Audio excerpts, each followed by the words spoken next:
Good morning friends, welcome to morning news. నేతపల్కు news channel Swecha TV సమర్పించేటువంటి morning న్యూస్కి మీ అందరికీ స్వాగతం తెలియజేస్తున్నా. నేను మీ కోటికే రామ్మోహన్. రేవంత్ రెడ్డి మొన్న కేసీఆర్ని, మాజీ ముఖ్యమంత్రి కేసీఆర్ని పట్టుకొని రండగాడు, శాతగాని రండ, తెలంగాణను పీకల్లోతు అప్పుల్లో ఎడారిగా మార్చిండు. కేఆర్ఎంబికి సంబంధించినటువంటి కృష్ణా నీళ్ళు ఏవైతున్నాయో కేఆర్ఎంబికి కట్టచెప్పడానికి, ఆంధ్రప్రదేశ్ తెలంగాణ వాటాని ఎత్తుకెళ్ళడానికి కారకుడు రెండో ముఖ్యమంత్రి కేసీఆర్ అని చెప్పేసి గట్టిని అరుచుకున్నాడు.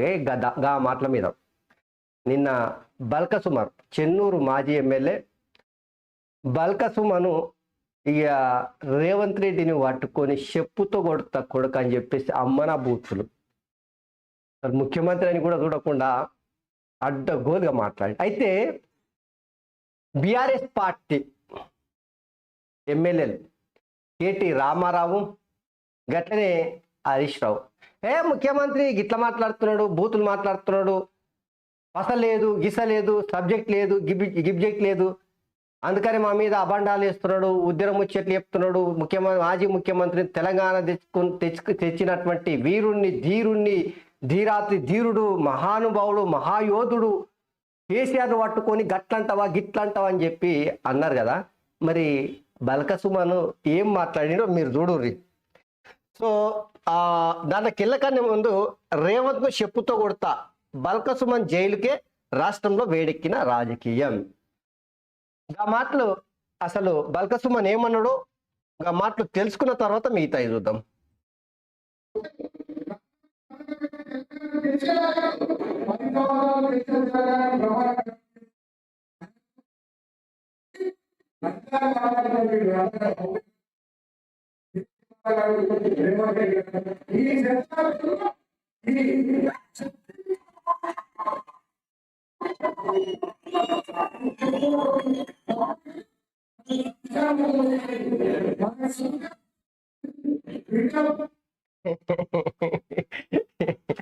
నిజంగా బల్కసుమన్ ఇంకా అధికారంలో ఉన్నానని అనుకుంటున్నాడు.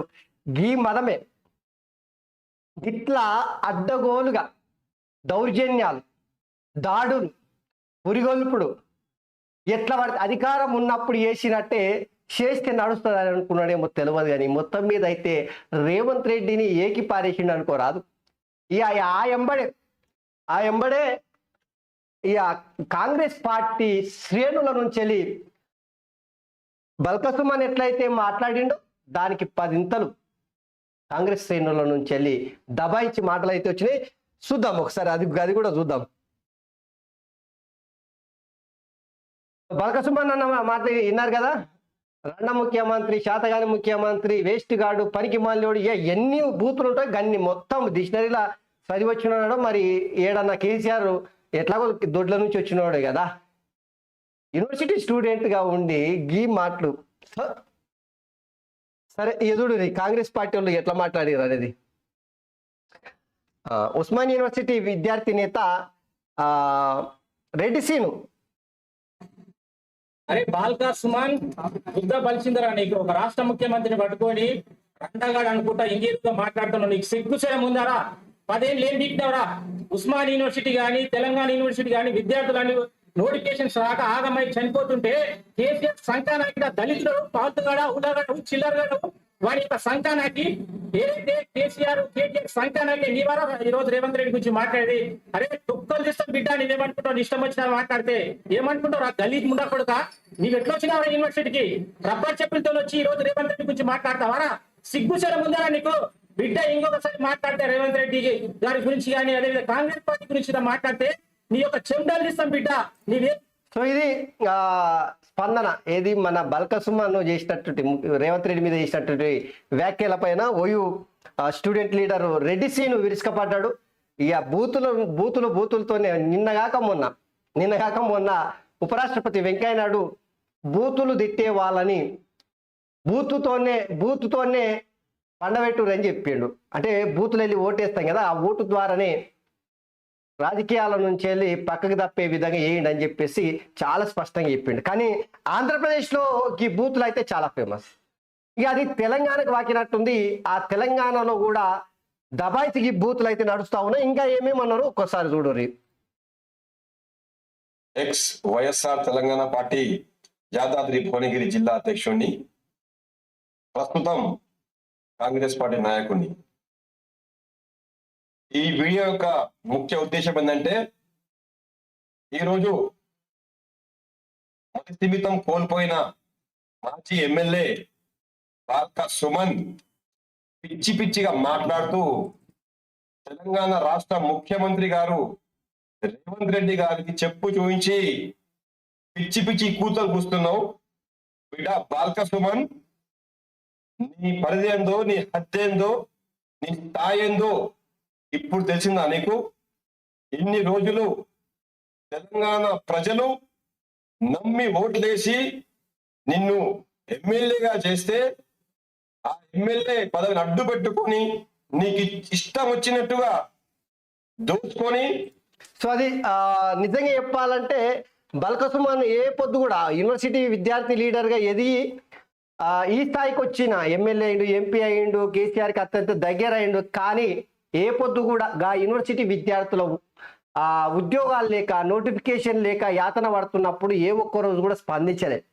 కానీ కేసీఆర్ గడికి తాపేదారులుగా మారి, కానీ రేవంత్ రెడ్డి కేసీఆర్ని రండగాడు, శాతగానోడు, తెలంగాణను అన్యాయం చేసిననే ముచ్చట్లు చెప్పినెంబడే ఈయనకి ఎక్కడో గాలినట్టుంది. ఆ ఎంబడే ఇక నిన్న మాటలు చెప్పు తీసుకొని కొడతా, రండగాడు, పనికి మాలినోడు, చెత్తగాడు, ఎదవగాడు అని చెప్పేసి రేవంత్ రెడ్డిని అన్నాడు కదా. మరి విద్యార్థులకు అన్యాయం చేసిన కేసీఆర్ గల్లబట్టి ఆ ప్రతిభావం నుంచి గుంజుకొచ్చి యూనివర్సిటీ విద్యార్థి ముందర నిలబెట్టే దమ్ము, ధైర్యం ఆనాడు లేదు. కాబట్టే ఈ పొంకనాల పోషియటి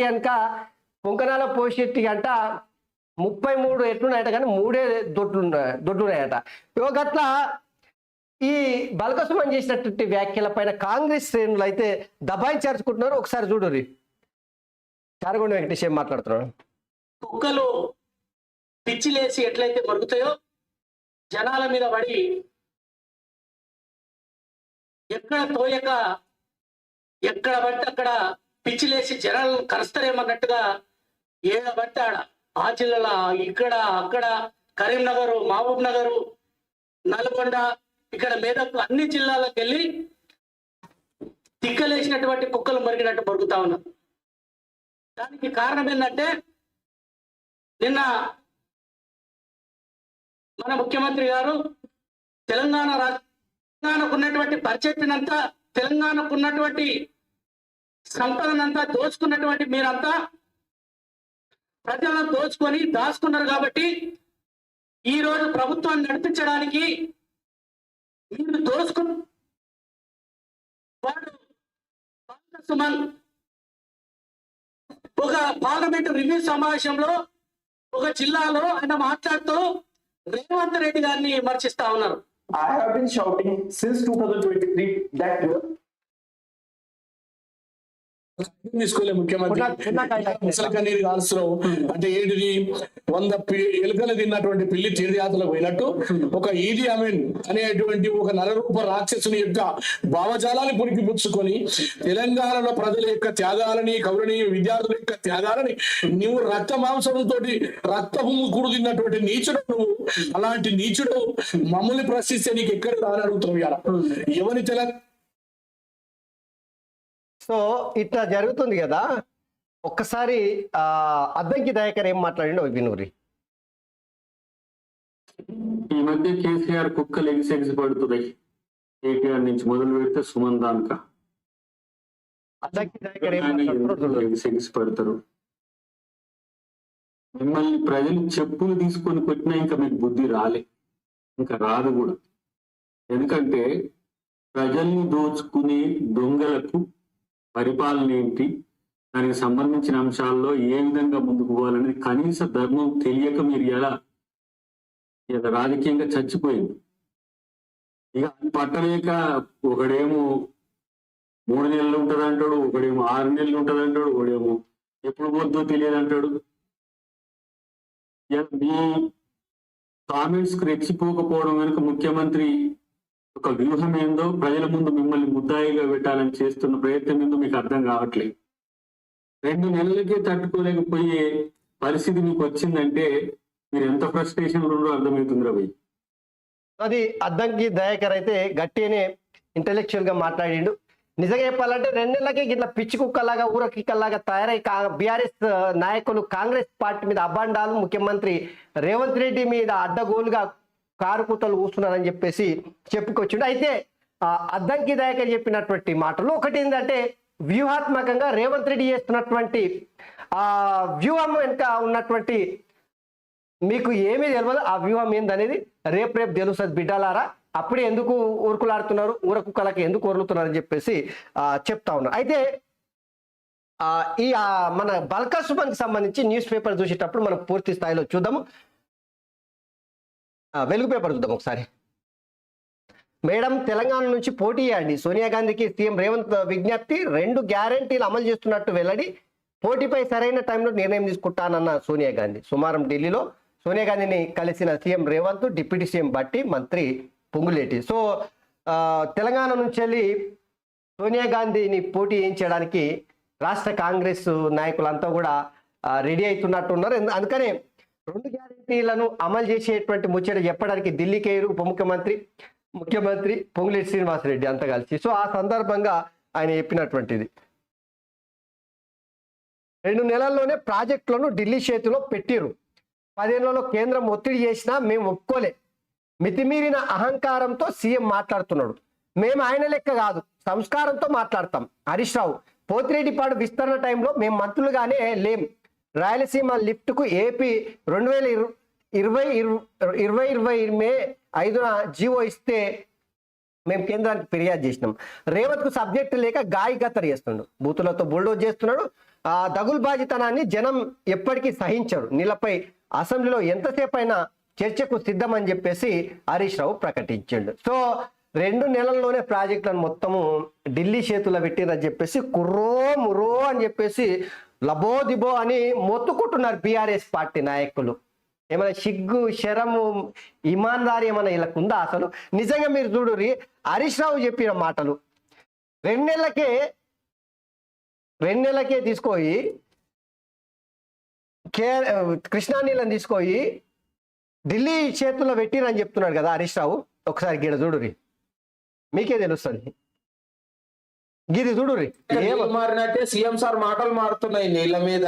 మొన్న నాందేడ్ పోయి మహారాష్ట్ర సర్కార్ की ऑफर ఇచ్చిందంటే हमारे श्री राम सागर प्रोजेक्ट से भी लिफ्ट लेकर ले लो, हम तो इतना बड़ा दिल से बोल रहे हैं. మా శ్రీరామ్ నాందేడ్ పోయి మహారాష్ట్ర సర్కార్ की ऑफर ఇచ్చిందంటే हमारे श्री राम सागर प्रोजेक्ट से भी लिफ्ट लेकर ले लो, हम तो इतना बड़ा दिल से बोल रहे हैं. మా శ్రీరామ్ సాగర్ ప్రాజెక్ట్ లకి వెళ్ళి నీళ్లు తోడుకోరి, మీ పంటలు పండించుకోరి అని మాసక్కడి సలహా ఇచ్చిండు మన సారు. చూడు, ఇజ్జత్ ఉందా ఇలా అసలు మాట్లాడడానికి? ఇది రాయలసీమలా.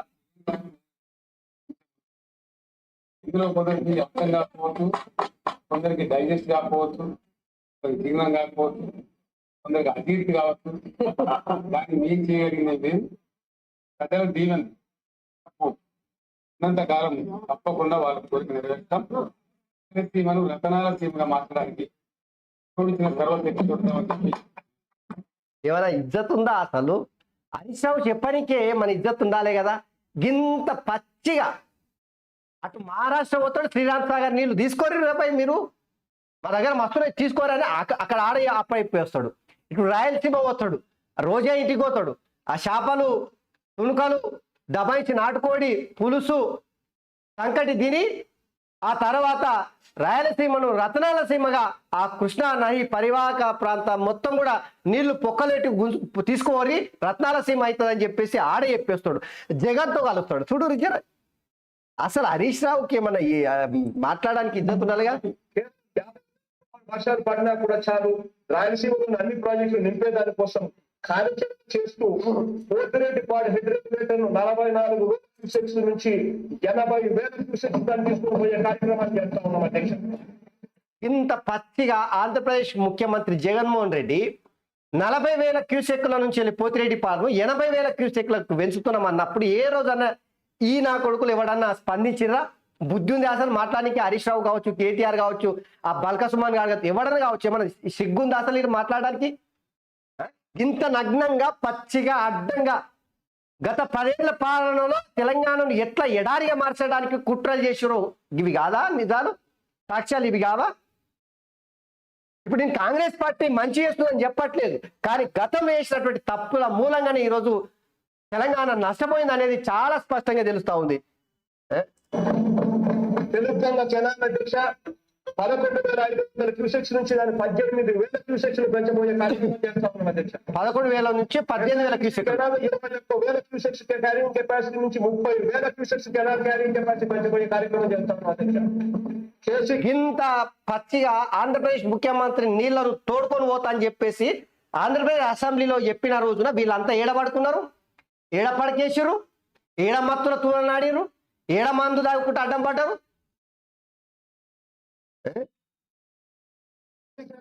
నిపుణుల అధ్యక్ష 12,000 ఏ మా నీళ్ళ పంచాయతీని మీరేంది తెంపేది, మేమే చూసుకుంటామా అనబట్టే గమ్మతి లేదు ముచ్చట. మా నీళ్లు వాడుకోరని సలహాలు ఇచ్చేది సారే, అట్లా పంచాయతీలు పుడితే తశ్వ చేస్తలేరు అనేది సారే, నడిమిట్ల సెంటర్ వల్ల పెత్తనం ఏందని ప్రశ్నించేది సారే. ఇంకొకరికి మాట్లాడే ఛాన్స్ లేకుండా అన్ని సారే మాట్లాడుతున్నాడు. రోల్స్ గీల్స్ నీళ్ల సంఘాలు బేసిన్లు గీసిన్లు జాంతన్నాయి. అప్పటి అక్కడి తీరిందా లేదా అన్నదే ముఖ్యం. ఆంధ్ర మహారాష్ట్ర అయిపోయినాయి, రేపు కర్ణాటక ఛత్తీస్గఢ్ లో బీఆర్ఎస్ మీటింగ్లు పెట్టి కూడా మా ప్రాజెక్టులకి వెళ్ళి ఇట్లా తోడుకొని మా నీళ్ళు అట్లా మలుపుకోరని కూడా సలహాలు ఇస్తాడేమో. ఈ కేసీఆర్ లెక్క పత్రము హరీష్ రావు ఇక ఇప్పుడు చెప్పు ఏమైనా ఉందా? 2 నెలల్లోనే కాంగ్రెస్ పార్టీ నీళ్ళను మొత్తము కేంద్రానికి తాకట్టు పెట్టింది అని అనడానికి ఇమందారి ఉండాలిగా హరీష్ రావు. మంత్రిగా పనిచేసినావు, అందిన కాడికి దోచుకున్నావు, అది వేరే లెక్కలే. అసలు ఇప్పుడు కాంగ్రెస్ పార్టీ వాళ్ళు ఇక గింత చెప్తుంటున్నారు కదా, కాంగ్రెస్ పార్టీ వాళ్ళు వీళ్ళ దోపిడీని లెక్క కడితే 7 ఉంటారా, వీళ్ళు ఎన్ని దినాలు ఉంటారు బయట? సో హరీష్ రావు చేసినటువంటి మాటలు, కాంగ్రెస్ పార్టీ మీద చేస్తున్నటువంటి విమర్శలకు ఇక్కడ ఉత్తమ్ కుమార్ రెడ్డి పంచాయతీ చెప్తా ఉన్నాడు. చూద్దాం. కృష్ణా నీళ్ళపై ముదురుతున్న లొల్లి, హరీష్ చెప్పేవన్నీ ఆ పచ్చి అబద్ధాలు. ప్రాజెక్టులను బోర్డుకు ఇచ్చేందుకు ఒప్పుకున్నది కేసీఆర్. 1 టైం సీడ్ మనీ కింద 200 కోట్లు కేటాయించింది ఎవరు? కేసీఆర్ జగన్ భేటీ తర్వాతనే రాయలసీమ లిఫ్ట్ జీవో వచ్చింది. ఉత్తమ్ కమిషన్లకు కక్కుర్తిపడి రాష్ట్ర ప్రజలకు తీవ్ర అన్యాయం చేశారు. తెలంగాణకు రావాల్సిన 551 టీఎంసీల వాటా 299కి ఎవరి వల్ల తగ్గింది? ఈ రాయలసీమ లిఫ్ట్ టెండర్లు పూర్తయ్యేదాకా అపెక్స్ భేటీకి కేసీఆర్ ఎందుకు పోలే? బోర్డుకు ప్రాజెక్టులను అప్పగించబోమని చెప్పేసి ఇంత స్పష్టంగా చెప్తున్నా కూడా ఇలా బుద్ధి వస్తలేదు. సో ఏదేమైనా కూడా ఆంధ్ర పాలకులు గతంలో తెలంగాణకు అన్యాయం చేసిరు, దోసుకున్నారు. తెలంగాణ పూర్తి బరివాతెలైందనే కదా తెలంగాణ తెచ్చుకున్నాం. తెలంగాణ తెచ్చుకున్న తర్వాత ఈ తెలంగాణ రాష్ట్రంలో కట్టాల్సినటువంటి ఇరిగేషన్ ప్రాజెక్టు ఆంధ్ర కాంట్రాక్టర్కు అప్పచెప్పిన రోజున వీళ్ళకి సిగ్గు అనిపించలేదా? మాటలు చెప్పనికే ఇంతన్న ఉండాలి వీళ్ళకి. మెగా కృష్ణారెడ్డి ఎవడు? కాళేశ్వరం కట్టింది ఎవడు? ఆంధ్ర ప్రాజెక్టు కట్టేటోడు ఆడే కదా, ఈడు తెలంగాణ కట్టేటోడు ఆడే కదా, పోతిరెడ్డి పాడు పొక్క పెట్టింది ఆని వాళ్ళనే కదా. మరి వీళ్ళకి ఏమన్నా ఉందా? యాక్ట్ అని ఉమ్మిచ్చినా కూడా నా మీద వాళ్ళని అని చూసుకునే రకంగా మారిపోయారు నిజంగా. కేసీఆర్ జగన్ భేటీ తర్వాతనే రాయలసీమ లిఫ్ట్ జీవో వచ్చిందంటే ఇంతకన్నా బరివాతెల పని ఇంకోటి ఉంటుందా? ఎప్పుడు మీరు ఇక గిది చూడు, కృష్ణా నీళ్ళ పైన బీఆర్ఎస్ పార్టీలు చేస్తున్న లొల్లి, దాని ఎన్నికలు ఉన్నటువంటి మాత్రం ఏం ఇప్పుడు వీళ్ళకి అధికారం కోల్పోయిన వెంబడే పిచ్చి కుక్కలుగా మారిపోయారు. ఏం చేస్తున్నారో అర్థమైతే లేదు. అధికారం కోల్పోయిన తర్వాత విచక్షణ కూడా కోల్పోయినట్టే కనిపిస్తుంది బీఆర్ఎస్ పార్టీ లీడర్. ఎందుకు అధికారం కోల్పోయినాం అనేది ఆలోచన చేయకుండా ప్రజలు ఎందుకు మమ్మల్ని బొందబెట్టిరు, ప్రజలు ఎందుకు మమ్మల్ని బండకేసి కొట్టిరు అనేది ఆలోచన చేయకుండా కాంగ్రెస్ పార్టీని బద్నాం చేయడానికి ప్రయత్నం చేస్తున్నారు తప్పిస్తే ఆత్మవిమర్శ చేసుకొని తప్పులను సరి చేసుకొని మళ్ళొక్కసారి ప్రజల తరపున ప్రతిపక్షంగా బలంగా ఉండి కొట్లాడే ప్రయత్నం చేయకుండా అబండాలు వీళ్ళు చేసిన తప్పులను కప్పిపుచ్చుకోవడానికి, ఆ తప్పుల నుంచి బయటపడడానికి ఏం చేస్తున్నారో అర్థం కానటువంటి పరిస్థితుల్లో బీఆర్ఎస్ పార్టీ అయితే కనిపిస్తా ఉంది. రేపు అసెంబ్లీ సమావేశాలు జరగబోతా ఉన్నాయి. ఆ అసెంబ్లీ సమావేశాలలో బీఆర్ఎస్ పార్టీ బండారం మొత్తం ప్రాజెక్టుల విషయంలో మొత్తం బయటపడేటువంటి అవకాశం ఉంటుంది. గప్పుడు ఉంటుంది ఇలా ఆట ఎట్లుంటుందో. కాళేశ్వరం కేసులో కేసీఆర్ ఏ క్షణమైన అరెస్ట్ కావచ్చు. దేశం విడిచి పారిపోయేందుకు ఆయన ఫ్యామిలీ ఏర్పాట్లు చేసుకుంటున్నది మంత్రి కోమటిరెడ్డి వెంకటరెడ్డి. అందుకే గతంలో హైర్ చేసుకున్న స్పెషల్ ఫ్లైట్ క్యాన్సిల్ చేసుకోలే. మాజీ సీఎస్ సోమేష్ కుమార్ దగ్గర 5,000 ఎకరాలు ఉన్నాయి. అసెంబ్లీ సమావేశంలో బండారం బయట పెడతామని చెప్పేసి ఒక సంచలనమైనటువంటి ప్రకటన కోమటిరెడ్డి, మంత్రి కోమటిరెడ్డి వెంకటరెడ్డి చెప్తా ఉన్నాడు. గతంలో విమానం ఉన్నాడు, ఆ విమానంలోనే విదేశాలకు చెక్ చేయడానికి బీఆర్ఎస్ పార్టీ నేతలు ముఖ్యంగా కేసీఆర్ కుటుంబం ఎప్పుడైనా తెలంగాణ విడిచి విదేశాలకు పారిపోవడానికి సిద్ధమైతా ఉంది. అందుకనే హైర్ చేసుకున్నటువంటి విమానాన్ని రద్దు చేసుకోలేదు అని చెప్పేసి చెప్తా ఉన్నాడు. సో దేశం విడిచి పారిపోవడానికి కల్వకుంట్ల కాందాని మొత్తం తయారైందని చెప్పేసి ఒక సంచలనమైనటువంటి వ్యాఖ్యలు కోమటిరెడ్డి వెంకటరెడ్డి అయితే చేస్తా ఉన్నాడు. మరి అందులో ఎంత వాస్తవం ఉందనేది రేపు తెలుస్తుంది. సోమేష్ కుమార్ దగ్గర, మాజీ సీఎస్ సోమేష్ కుమార్ దగ్గరనంట 5,000 ఎకరాల భూములు ఉన్నాయంటే వాడు తెలంగాణను చెరబట్టినరా నాయన అని చెప్పక తప్పదు. ఇక 5,000 ఎకరాలు సోమేష్ కుమార్ దగ్గర ఉన్నాయంటే ధరణి తీసుకొచ్చింది, ధరణికి కర్త, కర్మ, క్రియ, డైరెక్షన్, నిర్మాత మొత్తం సోమేష్ కుమారే. సోమేష్ కుమార్ 5,000 ఎకరాలు రాబందులు వచ్చి తెలంగాణ మీద పడి దోసుకున్నట్టు మొత్తం చీల్చి పడేసాడు చూడు. ఇక ఇప్పుడు కోమటిరెడ్డి వెంకటరెడ్డి నేను అడుగుతున్నా, 5,000 ఎకరాలు గుంజుకున్నని ఇప్పుడు మీరేం చేయబోతున్నారు? పట్టుకొని లోపలేస్తారా, లేదంటే మాటలతో సరిపెట్టి అట్లనే అన్ని మీరు మీడియాకు మాత్రం లీకులు ఇచ్చి పబ్బం గడుపుకుంటారా? చెప్పురు. ఇక మరి సీఎంపై బల్కా నోటి దురుసు, తీవ్ర పదజాలంతో ఊగిపోయిన బీఆర్ఎస్ మాజీ ఎమ్మెల్యే చెప్పు చూపిస్తూ తిట్ల దండకం. కేసీఆర్నే రండా అంటావా అంటూ చిందులు, లక్షల మంది ఉన్నాము పండబెట్టి తొక్కుతామంటూ కామెంట్ చేసిండు. సుశీర్గా చెన్నూరు మాజీ ఎమ్మెల్యే బల్కా సుమన్ చేసినటువంటి కామెంట్స్ చెప్పాల్సిన అవసరం లేదు. ఇక వీళ్ళు కేసీఆర్ని అట్లన్నారు ఇట్లన్నారు అని అంటున్నారు. కేసీఆర్ని రేవంత్ రెడ్డి అన్నది తప్పే అనుకుందాం. మరి వీళ్ళు చేసింది ఏంది? ఏం చేస్తున్నారు? ముచ్చట్లు అనొచ్చా మరి ముఖ్యమంత్రిని? సో తెలంగాణలో ఈ బూతుల పురాణం ఆంధ్ర నుంచి పుణుకు పుచ్చుకున్నట్టే కనిపిస్తా ఉంది. ఆంధ్ర రాజకీయాలలో విపరీత ధోరణితోన, వ్యక్తిగత దూషణలతోన బూతులు కుటుంబాలని ఏకంగా రోడ్ల మీద తీసుకొచ్చే పరిస్థితి మనం చూస్తా ఉన్నాం. కానీ తెలంగాణలో అట్లా లేదనుకున్నాం. కానీ తెలంగాణలో కూడా బూతుల పురాణం అయితే స్టార్ట్ అయింది. అది బీఆర్ఎస్ పార్టీ కావచ్చు, కాంగ్రెస్ పార్టీ కావచ్చు, దబాయించి వాడని భాషని, పశువుల కాడికి వెళ్ళేటోడు వాడే భాషను రాజకీయాలలో, అసెంబ్లీలో ప్రజల తరపున ఉండి కొట్లాడేటోళ్ళే మాట్లాడుకుంటున్నారంటే రాజకీయాలు ఏ స్థాయికి దిగజారో ఇది చూడుర్రి. పలకసుమని ఒళ్ళు దగ్గర పెట్టుకో, ఇష్టం ఉన్నట్టు మాట్లాడితే ఊరుకో. ఎమ్మెల్యే వివేక్, ప్రజలు ఓడించిన బీఆర్ఎస్ లీడర్లకు బుద్ధి రాలే. అధికారంలో ఉన్నప్పుడు అహంకారంతో అందరినీ తిట్టారు, ఇప్పుడు అట్లనే తిడతామంటే ప్రజలు సహించారని హెచ్చరిక. సో పలకసుమన్ పైన మంచిర్యాల కేసు అయితే పెట్టిరంటే రాష్ట్ర వ్యాప్తంగా కేసులు పెడతారు. అన్ని తీసుకొని లోపల కూడా పడేసినా ఆశ్చర్యపోనక్కర్లేదు. ఎందుకంటే బల్కసుమన్ ఇప్పుడు బల్బ్ అనుకుంటున్నాడు, కానీ అది బలుపు కాదు, వాపు మాత్రమే, తాత్కాలికమే. మీరు చూడుర్రి, తీసుకొని లోపలేసినా ఆశ్చర్యపోనక్కర్లేదు. ఇంకా వాళ్ళ అధికారంలో ఉన్నారు ఇప్పుడేమన్నా. ఇక అది అట్లుంది కదా. కేంద్రానికి టీజీ ఫైల్, కేబినెట్ నోట్తో నేడు ఢిల్లీకి ఆర్టీ అధికారి గెజిట్ విడుదలకు వారం రోజులు. కేంద్రం గెజిట్ ఇస్తే నోటిఫికేషన్ విడుదల చేయనున్న రాష్ట్ర సర్కార్ ఈ నెల 15 వరకు టైం పడుతుందన్న ఆఫీసర్లు. సో వాహనాల నంబర్లు, బండ్ల నంబర్లు అయితే టీఎస్ పోయినాయి, టీజీ వస్తూ ఉన్నాయి. సో కొత్త బండ్లు రిజిస్ట్రేషన్ చేయాలంటే టీజీ నంబర్తో వేయడానికి కేంద్రానికి అయితే టీజీ ఫైల్ను ఆర్టీ అధికారులు తీసుకుపోతున్నారట. కేంద్రం గెజిట్ నోటిఫికేషన్ విడుదల చేసిన ఎంబడే రాష్ట్ర సర్కార్ నోటిఫికేషన్ విడుదల చేసి ఆ తంత అయితే పూర్తి చేసే అవకాశం ఉంది. కానీ ఇప్పుడున్న బండ్లను టీజీ అని ఉంటాయి, మరి టీఎస్ అని ఉంటాయి. ఆ టీఎస్ని తీసేసి పాత బండ్లు కూడా టీజీ అని పెడతారా లేదా అనేది క్లారిటీ రావాల్సి ఉంది దీని మీద అయితే. సో కేసీఆర్కి చెప్పపేట ఇదైతే టీఎస్ తీసేసి టీజీ అని పెట్టడం. లిక్కర్ స్కామ్ లో కవిత పిటిషన్ పై విచారణ 16కు వాయిదా. ఇదే కేసులో మరో 2 పిటిషన్లకు కలిపి విచారిస్తామన్న సుప్రీంకోర్టు. సో కవితకు జర దారులన్నీ మూసుకోపోతున్నట్టే ఉన్నాయి. లిక్కర్ స్కామ్లు అయితే ఢిల్లీ లిక్కర్ స్కామ్ లా ఒకవైపు అరవింద్ కేజ్రీవాల్ ఇప్పటికీ 5-6 సార్లు ఈడీ నోటీసులు ఇచ్చినా ఆయన హాజరైతలేడు. మరోవైపు కవితకు అయితే సుప్రీంకోర్టులో నకేస్తుంది, నేను హాజరు కానని చెప్పేసి ఇప్పటికీ తేల్చి చెప్పింది. సో అతి త్వరలోనే ఇంకో కేసు ఉందట, ఆ రెండుని కలిపి ఒకేసారి విచారిస్తామని చెప్పేసి నిన్న సుప్రీంకోర్టు చెప్పినటువంటి పరిస్థితి ఇక్కడ చూస్తా ఉన్నాం. సో ఏదేమైనా కూడా కవితక్కను లోపల తీసుకొని ఏకపోవడం మూలంగానే తెలంగాణలో బీజేపీ అయితే చెతికిలబడినటువంటి విషయం మనందరికి తెలిసినటువంటిది. బీఆర్ఎస్ లో ఉద్యమకారులకు విలువ లేదు, జోకుడుగాళ్ళు చెంచాలకే విలువ. అధికారంలో ఉన్నప్పుడు కార్యకర్తలను పట్టించుకోలే. కరీంనగర్ లోక్సభ ఎన్నికల సనాహక మీటింగ్ లో ఉద్యమకారుడు శ్యామ్ నిలదీత పార్టీ కోసం పనిచేసిన వాళ్లకు గుర్తిస్తలేరని పెద్దపల్లిలో లొల్లి. మాజీ ఎమ్మెల్యే రసమై బాలకిషన్ మాట్లాడుతుండగా నిలదీస్తున్న బీఆర్ఎస్ నాయకుడు శ్యామ్. బీఆర్ఎస్ లో ఉద్యమకారులకు విలువ లేదని చెప్పేసి గట్టిగా నిన్న అరుచుకున్నటువంటి పరిస్థితి ఇక్కడ చూడొచ్చు మీరు. ఇక చూడరు ఒక్కసారి ఏమన్నాడు చూడరు.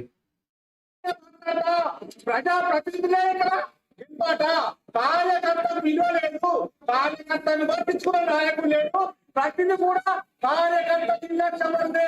మొన్న ఓటమి చెల్లింది ఇంకా కార్యకర్తలు నేను నేను ఉద్యోగ ప్రజలు చెప్తున్నా, ఉద్యోగంలో పాల్గొనాలి, నేను పాల్గొనాలి. నా మీద కేసులున్నాయి, నా మీద కేసులున్నాయి, నన్ను ఇంకా చేసుకోండి. నేను ఉద్యోగం చేస్తాను, మాకు విలువ లేదు. ఓడి చోపులు చెంచగాళ్ళకు పిలిపించారు, మన ఓట పెట్టపాలైంది, గట్టిగా మామూలు వేసుకోలేదు అనుకో. జోకుడు గాళ్ళు పాకుడు గాళ్ళు ఖాళీ బీఆర్ఎస్ పార్టీని లేపుడు గాళ్ళతోనే మొన్న ఓటమికి కారణమైంది. ఇగో గాళ్లకు ప్రాధాన్యత ఇస్తున్నారు తప్పిస్తే నిజమైనటువంటి తెలంగాణ కోసం ఉద్యమించి కేసులు పెట్టుకొని జైళ్ళకెళ్ళి లాఠీ దెబ్బలు తిన్న మాలాంటి నిజమైనటువంటి ఉద్యమకారులను తొక్కిపడేసిరు అని చెప్పేసి నిన్న ఏది మన రసమై బాలకిషన్ మాజీ ఎమ్మెల్యే రసమై బాలకిషన్ మాట్లాడుతున్న సందర్భంలో శ్యామ్ అనేటువంటి ఉద్యమకారుడు గంగుల పైన ఇతరుల పైన తీవ్ర స్థాయిలో ధ్వజమెత్తినటువంటి పరిస్థితి ఇక్కడ చూడొచ్చు. సో బీఆర్ఎస్ పార్టీలో తీవ్రమైనటువంటి అసంతృప్తితో కార్యకర్తలు ఈయన మాట్లాడుతున్నాడంటే ఎగితెగిసి ఈళ్ళలు కేకలతో మాట్లాడుతూ ఎగిరెగిరి పడుతున్నారంటే చూడరు బీఆర్ఎస్ పార్టీలో ఏం జరుగుతుందో చూడరు. తీవ్రమైనటువంటి అసంతృప్తితో ఉన్నారు ఉద్యమకారులు. నాకు తెలిసి అమాంతం బయటకు వచ్చే అవకాశం కూడా కనిపిస్తూ ఉంది. ఇది బీఆర్ఎస్ పార్టీలో జరుగుతున్నటువంటి పరిస్థితి. మా అభివృద్ధిని జనం 1000 ఏళ్ళు మర్చిపోరు. లోక్సభలో ప్రధాని నరేంద్ర మోడీ వ్యాఖ్య. మేము 10 ఏళ్లలో చేసిన అభివృద్ధిని 100 ఏళ్ళైనా చేయలేరు. ఎన్డీఏ కూటమికి 400 సీట్లకు పైగా వస్తాయి. మూడోసారి అధికారం ఎంతో దూరంలో లేదు. మా లక్ష్యాలు కాంగ్రెస్ ఊహ కూడా అందవు. ఇండియన్స్ అంటే నెహ్రూ ఇందిరాకు చులకన. ఇంకా కొన్ని దశాబ్దాలు మీది ప్రతిపక్ష హోదానే పార్లమెంట్లో కాంగ్రెస్ పై ప్రధాని చురకలు వేసిండు. సో మొత్తం మీద అయితే మేము చేసినటువంటి అభివృద్ధి 1000 ఏళ్ళైనా మర్చిపోరనేటువంటి ముచ్చట ప్రధాని నరేంద్ర మోడీ అయోధ్య రామ మందిర నిర్మాణాన్ని దృష్టిలో పెట్టుకొని బాలరాముని అక్కడ ప్రతిష్ఠించిన తర్వాత ఆ గుడి 1000 ఏళ్ల వరకు చెక్కు చెదరకుండా ఉంటుందంట.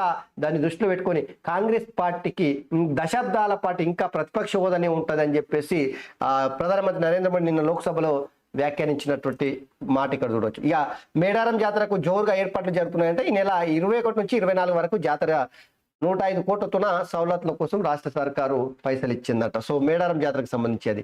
ఇక పేపర్ లీక్ చేస్తే 5 ఏళ్ల జైలు, ₹1 కోటి ఫైన్. పేపర్ లీకేజీలు మాల్ ప్రాక్టీస్ ను అరికట్టేందుకు కేంద్రం ది పబ్లిక్ ఎగ్జామినేషన్ బిల్లు తీసుకొచ్చింది. నేరాలకు పాల్పడిన వారికి 5 ఏళ్ల జైలు, ₹1 కోటి జరిమానా విధించనున్నారట. కేటుగాళ్ళు లీకుగాళ్ళు జర్ర తస్మాన్ జాగ్రత్త. పైసల కోసం పేపర్లను లీక్ చేస్తేనంటే ₹1 కోటి జరిమానా, జైలు శిక్ష కూడా ఉంటుందంట. తస్మాన్ జాగ్రత్త. జర ఇప్పటికిప్పుడే కేంద్ర ప్రభుత్వం మెలకువలోకి వచ్చింది. ఇక ది పబ్లిక్ ఎగ్జామ్స్ బిల్లుని పార్లమెంట్లో తీసుకొచ్చిందంట కేటుగాళ్ళకి చెక్ పెట్టడానికి. గ్రేట్. విశ్వాస పరీక్షలో చెంపాయి సర్కార్ నెగ్గిందంట. జార్ఖండ్ సీఎం చెంపాయి సర్కార్ అయితే విశ్వాస పరీక్షలో నెగ్గినటువంటి పరిస్థితి చూడొచ్చు. ఇక ప్రజాస్వామ్యాన్ని కూని చేశారు. చండీగఢ్ మేయర్ ఎన్నికలు నిర్వహించిన రిటర్నింగ్ ఆఫీసర్ పై సుప్రీంకోర్టు మండిపడింది. ప్రజాస్వామ్యాన్ని కూని చేసేలా ఆయన ప్రవర్తన ఉందని ఆగ్రహం వ్యక్తం చేసింది. సో కాంగ్రెస్ గట్లనే ఆమ్ ఆద్మీ పార్టీ కలిపి 20 కౌన్సిలర్లు గెలిస్తే కార్పొరేటర్లు గెలిస్తే బీజేపీ పార్టీ 14 గెలిచింది. కానీ చివరికి చండీగఢ్ కార్పొరేషన్ ను బీజేపీ హస్తగతం చేసుకుంది. దీనికి కారణం రిటర్నింగ్ ఆఫీసర్ అంట. సుప్రీంకోర్టులో తేలింది అది. సుప్రీంకోర్టు రిటర్నింగ్ ఆఫీసర్ పైన విరుచుకపడ్డదంట. చూడర్రి అధికారం ఎక్కడుంటే గాలదే. జిస్క హాత్ మే లాత్ రహతా ఉస్కా భైన్స్ అంటారు కదా. ఎవరి చేతిలో అయితే కట్టి ఉంటుందో వాందే భార్య అన్నట్టు ఈ అధికారం ఉన్నదే నడుస్తుంది. ఒకసారి ఆంధ్రజ్యోతి 59 జీవో భూముల లావాదేవీలు బంద్, క్రమబద్ధీకరణపై ప్రభుత్వం చర్యలు. రంగారెడ్డి జిల్లా రిజిస్ట్రార్ కు కలెక్టర్ ఆదేశాలు. గోపన్పల్లిలో 12,879 గజాల దారిదత్తం. నానక్రామగూడలో 5 ఎకరాల హోమ్ అంపట్. ఈ వ్యవహారంపై ఆంధ్రజ్యోతిలో కథనాలు ఆదేశాల్లో ఆ అంశాన్ని ప్రస్తావించిన కలెక్టర్. సో 59 జీవో క్రమబద్ధీకరణ కోసం గత ఎన్నికల ముందు బీఆర్ఎస్ సర్కార్ తీసుకొచ్చినటువంటి జీవో. దాంతో గట్లనే ఆన్నో ఈన్నో ఉండడానికి క్రమబద్ధీకరించుకోవడానికి ఇండ్ల జాగాలు రాష్ట్ర సర్కారు ఇస్తామని చెప్పేసి ఆ జీవో సారాంశం. కానీ దాన్ని అడ్డం పెట్టుకొని సర్కారు భూములను మొత్తం ఎగనామం పెట్టిరట, చెరబట్టిరట. ఇంత వేసినప్పుడు ఆంధ్రప్రదేశ్లో కథనాలు వచ్చినాయి, మొత్తం సర్కారు ఆపేసింది. వాటిని అన్నింటినీ ఆపేసారు చూడరి. ఇక పేపర్ లీక్ చేస్తే కోటి జరిమానా, 3 నుంచి 5 ఏళ్ల వరకు జైలు శిక్ష, పోటీ పరీక్షల అక్రమాలకు అడ్డుకట్ట, లోక్సభలో పబ్లిక్ ఎగ్జామినేషన్ బిల్లు. ప్రజాస్వామ్యాన్ని కూనీని సహించబోం. అపహాస్యంగా చండీగఢ్ మేయర్ ఎన్నిక పరిస్థితి భయం కలిగిస్తుంది. బ్యాలెట్ పేపర్ మీది గుర్తులను రిటర్నింగ్ అధికారి చెరిపేసినట్టుంది. రికార్డులను సమర్పించాడని చెప్పేసి సుప్రీంకోర్టు చెప్తా ఉంది. ఇక H4 వీసా ఉంటే వర్క్ అథరైజేషన్ ఆటోమేటిక్ అంట. విద్యార్థుల మృతిపై వీడని మిస్టరీ, ఆత్మహత్య అనేది సస్పెన్షన్. ఆటో డ్రైవర్ జోక్యమే ప్రాణాలు తీసిందా, అతడు వార్డెన్ను సహా 6 పైన అనుమానం ఉందంట. తల్లిదండ్రులకు ఫిర్యాదు చేసిందంట కేసు. సో మొత్తం మీద ఎస్సీ హాస్టల్లో బాలికలు 2 చచ్చిపోయారు కదా. సో దాని విషయంలో ఆత్మహత్య అనేది ఇంకా సందిగ్ధత అయితే విడతలేదు. పెద్ద మొత్తంలో ఉద్యమాలు అయితే చేస్తా ఉన్నారు. దాన్ని అందులో ఏం జరిగింది అనేది తెలుసుకోవాల్సినటువంటి అక్కర పోలీసుల మీద అయితే ఉంది. ఈ అవిశ్వాసంలో కిడ్నాప్, అట్టుడికిన ఇల్లందు మున్సిపాలిటీ, చివరకు కోరం లేక వీగిన వైనం. ఖానాపూర్లో అవిశ్వాసానికి ఓకే, మాజీలైన చైర్మన్ వైస్ చైర్మన్. నల్గొండ పీఠం కాంగ్రెస్ కైవసం. ఇక గట్టెక్కిన సోరేన్ సర్కార్ అని చెప్పేసి ఇక ఇవి చూడవచ్చు. ఇక మాకు 370 సీట్లు బీజేపీ సొంతంగా గెలుస్తుంది, ఎన్డీఏకు 400 దాటుతాయి. 100 రోజుల్లో నా 3వ దఫా షురు. ఈసారి 1000 గుర్తుండేలా పాలన. 3వ అతిపెద్ద ఆర్థిక వ్యవస్థగా భారత్. దేశానికి బలమైన ప్రతిపక్షం అవసరం. కాంగ్రెస్ ఆ పనిచేయదు, ఇతరుల్ని చేయనిది. ఆ పార్టీకి ఇక తాళమే. దశాబ్దాలు అధికారంలో ఉంది, అంతేకాలం ప్రతిపక్షంలో ఉంటుంది. ఓబీసీలు లేరంటారేంటి, నేనే ఓబీసీని. లోక్సభలో ప్రధాని నరేంద్ర మోడీ చేసినటువంటి వ్యాఖ్యలు ఇక్కడ చూడొచ్చు. పార్లమెంట్ వద్ద వివిధ మతాల ప్రతినిధులతో ప్రధాని నరేంద్ర మోడీ ఇక్కడ చూడొచ్చు. అన్ని మతాలకు సంబంధించినటువంటి ప్రతినిధులు పార్లమెంట్కి వెళ్ళారు. ఆ పార్లమెంట్లో ప్రధాని నరేంద్ర మోడీని కలిసి. సో కొన్ని దశాబ్దాల పాటు 50 ఏళ్ళు పాలించినటువంటి కాంగ్రెస్ పార్టీకి రాబోయే కొన్ని దశాబ్దాలు ప్రతిపక్ష హోదా తప్పిస్తే అధికారంలోకి వచ్చే అవకాశమే లేదు అని చెప్పేసి ప్రధాని నరేంద్ర మోడీ చెప్తా ఉన్నాడు. ఓబీసీలకు అన్యాయం జరుగుతూ ఉందని చెప్పేసి కాంగ్రెస్ పార్టీ గగ్గోలు పెడుతుంది. నేనే స్వయంగా ఓబీసీని ప్రధానమంత్రిగా ఉన్నానని చెప్పేసి చెప్పినటువంటి ముచ్చటిగా. ఈ ఇండియా కూటమి గెలిస్తే రిజర్వేషన్లపై 50% పరిమితి ఎత్తేస్తాం, దళితులు ఆదివాసీల కోట తగ్గించాం, మోదీ ఓట్లు అడిగేటప్పుడే ఓబీసీ. రాహుల్ ధ్వజమెత్తినటువంటి పరిస్థితి ఇక్కడ చూడొచ్చు. సో 50% రిజర్వేషన్ కోట పరిమితి ఉంది. ఇప్పుడు దాన్ని మేము అధికారంలోకి వస్తే ఎత్తేస్తామని చెప్పేసి రాహుల్ గాంధీ అన్నారు కదా. మరి నిజంగా అధికారం కోల్పోతేనంటే అధికారం కోసం ఎట్లాంటి హామీ అయినా ఇస్తారనడానికి ఇది ఒక ఉదాహరణగా మనం చెప్పుకోవచ్చు. మరి గతంలో అధికారంలో ఉన్నప్పుడు ఎందుకు ఎత్తేయలేదు ఆ కోట? ఆదివాసీలకు, దళితులకు నష్టం జరగకుండా ఆ పరిమితిని ఎత్తేస్తాం, రిజర్వేషన్ పెంచుతాం అనేటువంటి హామీ ఇవ్వడానికే వీళ్ళు రాహుల్ గాంధీ చేస్తున్నారు. సో గతంలో చేసినటువంటి తప్పులు ఇప్పుడు సరి చేసుకునే ప్రయత్నం చేస్తున్నట్టే కనిపిస్తూ ఉంది. ఇక సోనియాజీ తెలంగాణలో పోటీ చేయండి, ప్రత్యేక రాష్ట్రం ఇచ్చిన తల్లిగా ప్రజలు భావిస్తున్నారు. బీసీ కులగణనకు సన్నాహాలు, 2 గ్యారెంటీల అమలు, త్వరలోనే మరో 2 గ్యారెంటీలు ఇవ్వనున్నాం. సిపిపి చైర్పర్సన్ సోనియా గాంధీతో సీఎం రేవంత్, పోటీపై సరైన సమయంలో నిర్ణయం సోనియా. రాహుల్ భారత్ న్యాయయాత్రలో పాల్గొన్న రేవంత్. సగటు ఆడబిడ్డ రూపమే తెలంగాణ తల్లి విగ్రహం, రాచరికపు పోకడు లేని రాష్ట్ర అధికారిక చిహ్నం, ప్రజల ఆకాంక్షల మేరకే కేబినెట్ నిర్ణయాలని చెప్పేసి సీఎం చెప్తా ఉన్నటువంటి. సో నిన్న సోనియా గాంధీని కలిసి తెలంగాణ నుంచి వెళ్ళి పార్లమెంట్కి పోటీ చేయండి అని చెప్పేసి విన్నవించి 2 గ్యారెంటీలు అమలు చేస్తున్నామని ముచ్చట చెప్పి ఆ తర్వాత రాహుల్ గాంధీ చేస్తున్నటువంటి న్యాయయాత్రలో పాల్గొన్నాడంట ముఖ్యమంత్రి రేవంత్ రెడ్డి. గృహజ్యోతికి శ్రీకారం, 200 యూనిట్ల లోపు విద్యుత్ ఇక ఫ్రీ, ఫిబ్రవరి నుంచి అమలు. మార్చి బిల్లు 0, ఒక కుటుంబానికి 1 కనెక్షన్ అమలు.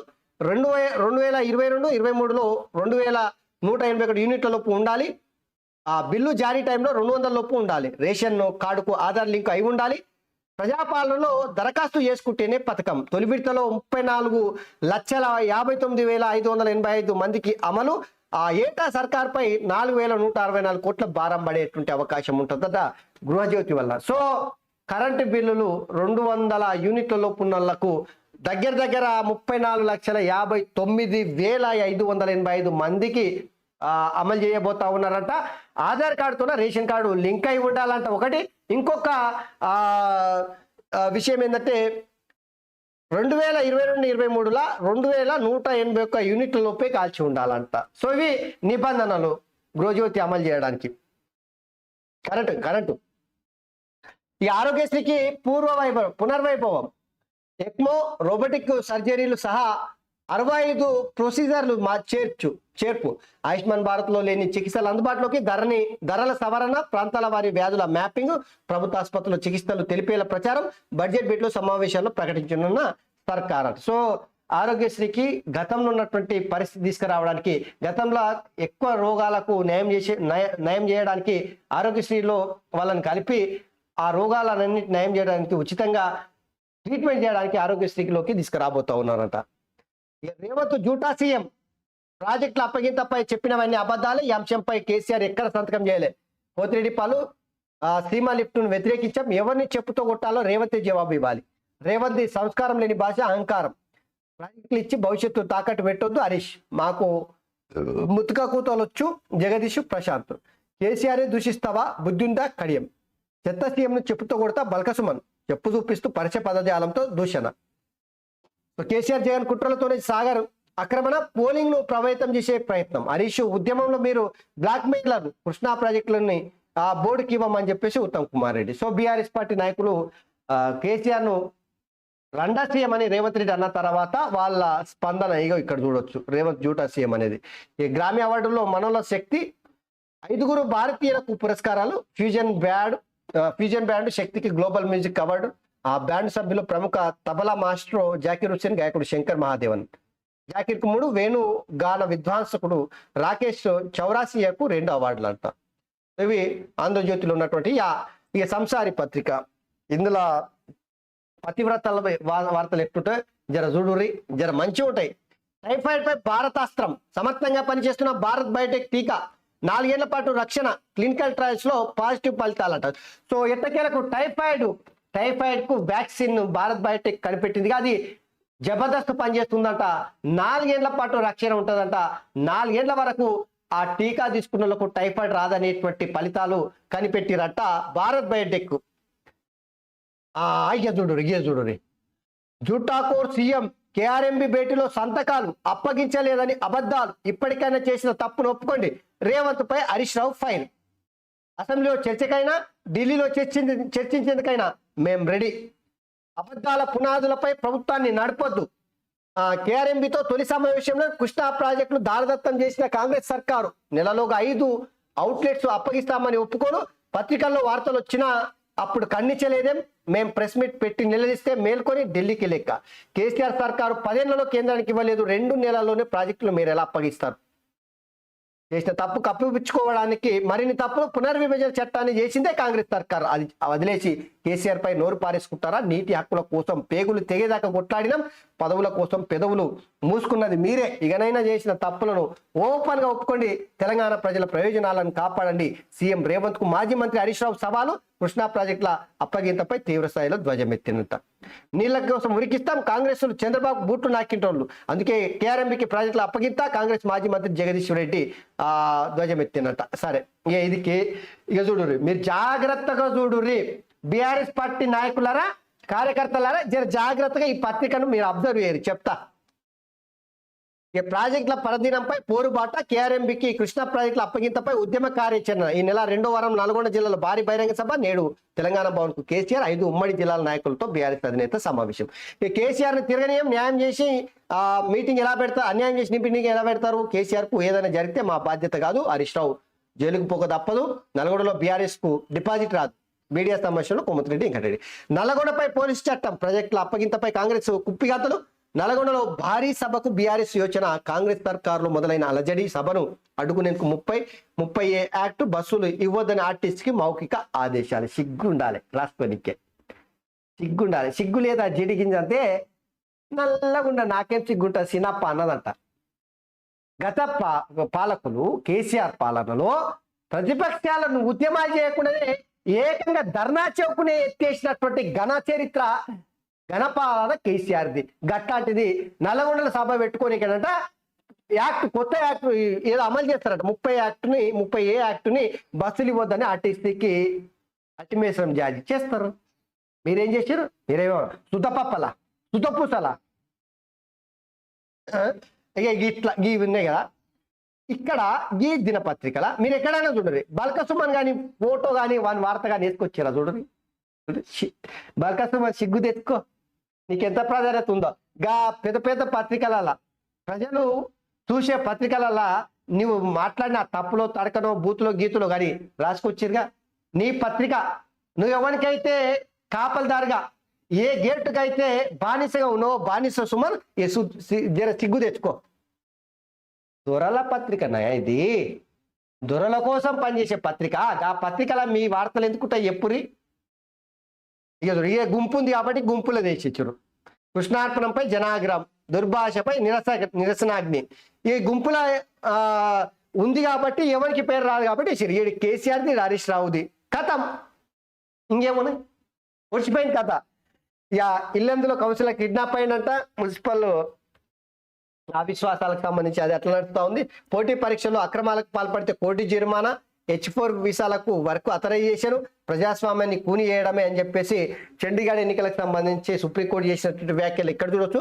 ఇక రేషన్ కార్డు ఉంటేనే గృహజ్యోతి, గ్రేటర్లో నేటి నుంచే పథకానికి రిజిస్ట్రేషన్, మీటర్ రీడింగ్తో పాటు లబ్ధిదారుల గుర్తింపు, ration card, Aadhaar phone number సేకరణ, పథకం అమలుపై స్పష్టత ఇవ్వని ప్రభుత్వం ఎవరికి ఉచితమో తెలియని గందరగోళం అని.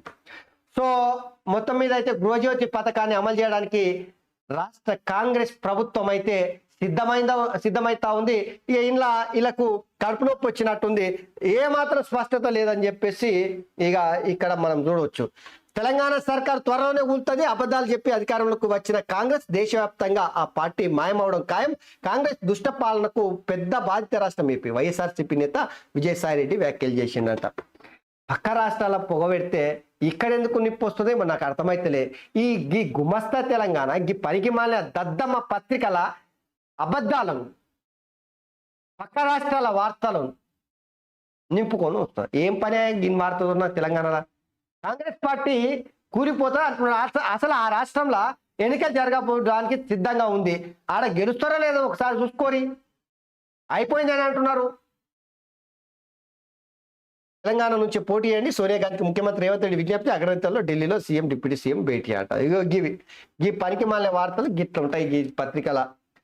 సో మొత్తం మీద మిత్రులారా ఇవి ప్రధానంగా దినపత్రికలు వచ్చినటువంటి వార్తలు. ఇక మీరైతే మర్చిపోకుర్రి. నేతపాలకు న్యూస్ ఛానల్ని సబ్స్క్రైబ్ చేయండి, లైక్ చేయండి, షేర్ చేయండి. అదేవిధంగా ఈ మన ఛానల్ని పాపులర్ చేయాలంటే మీరు ఇచ్చేటువంటి ప్రోత్సాహంతోనే ముందుకెళ్తా అని చెప్పేసి మీ అందరికీ సవినయంగా విజ్ఞప్తి చేస్తూ ధన్యవాదాలు.